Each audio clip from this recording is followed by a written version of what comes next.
Hey everyone, thank y'all for joining me this evening. Hope y'all had a good week so far. For me, realistic time is only Tuesday, so I don't know when it is you'll be watching this video. But thank you for joining me. If you don't know, my name is Empress Tori-san. I'm a women's wellness practitioner and maternal health educator. I'm a traditional postpartum companion, and I have many other titles as well.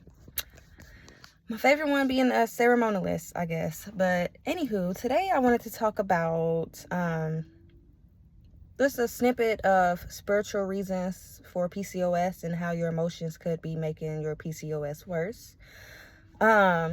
So if you don't know, PCOS is a hormone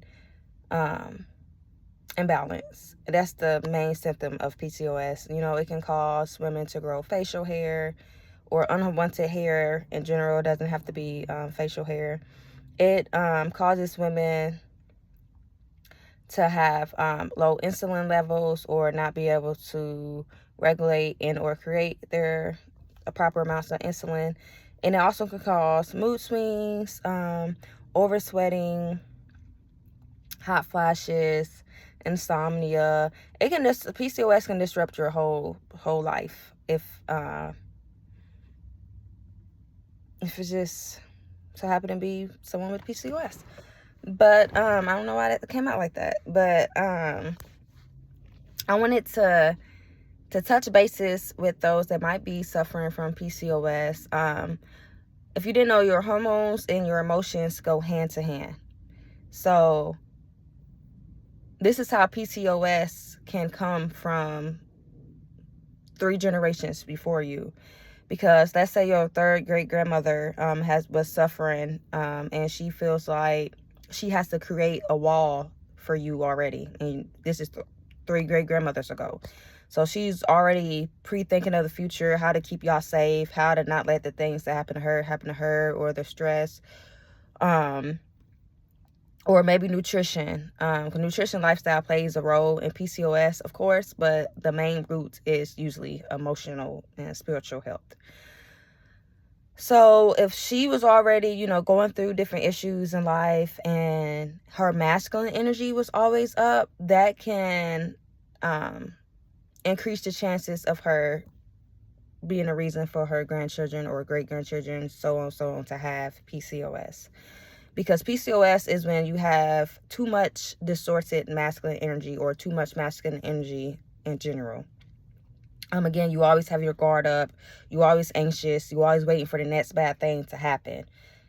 That's distorted masculine energy. And that's what a lot of women with PCOS knowingly or unknowingly suffers from. Now, if you are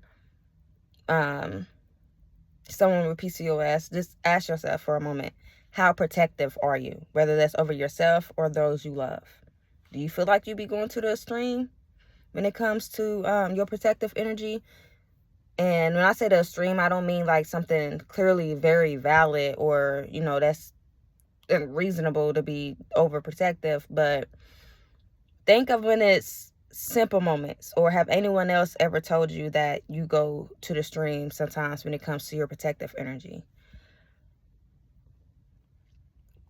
Now, what that does and how that relates to it being from your great-grandmother or third great-grandmother, for example, is because those emotions alters your hormones. And if your hormones stay altered long enough, it's going to alter your DNA. And once your DNA is altered, it's going to take a few generations sometimes to fix that. You might not have poor eating habits and you still suffer from PCOS, and you might be asking, why are you still suffering from PCOS? Our insulin levels is related a lot to our hormones and our emotions. It's directly related to, let me make that clear, it's directly related to that. So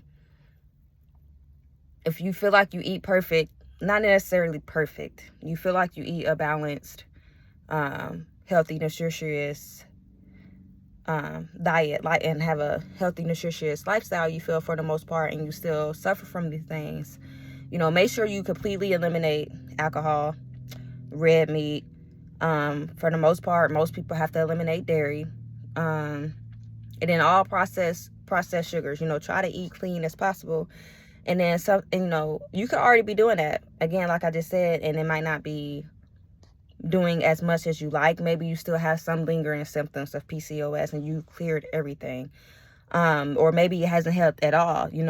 Go into your heart, go into how you feel on the inside of your womb space, and start from there.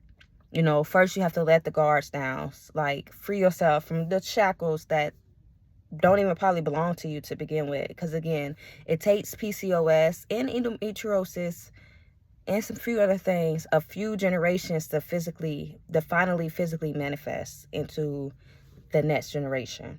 So it's not going to always be a quick, quote unquote, quick fix for everybody. It might take your whole life to finally be relieved of the PCOS, or it might not. You might still end up with symptoms, but then for a fact your children, their grandchildren, is not going to have to suffer from it anymore. It's it's a journey, and somebody has to be the stepping stone. And I say that to say, don't feel discouraged if you feel like you have been doing emotional work and you still have symptoms of PCOS, because we're always growing, we're always relearning and just elevating in general. So again, if you still have some symptoms of PCOS, just be kind to yourself. This wasn't to say, oh, if you're going to cry, get all your tears out, then you won't have PCOS anymore. It's levels, and it's layers of layers on top of layers, like an onion, when you have PCOS. So, you want to make sure you're doing your due diligence when it comes to hormone regulation, which includes your lifestyle and nutrition. And then also a part of your lifestyle is also making sure you are emotionally regulated. You have emotional intelligence to not let people weigh you down, and for you to not keep picking up other people's issues and it's added on to your PCOS. And that's going to make you feel even more guarded and have to feel like you have to guard yourself even more, and that's going to worsen the PCOS. So if you would like more information on this topic, feel free to reach out to me. You can request more information on this topic and I can make a longer YouTube video, or you can reach out to connect with me personally, one-on-one. But thank you for joining me tonight. I try to keep these videos between 7 to 10 minutes, and we're reaching the 8-minute mark. So thank you for watching, and I hope you learned something new.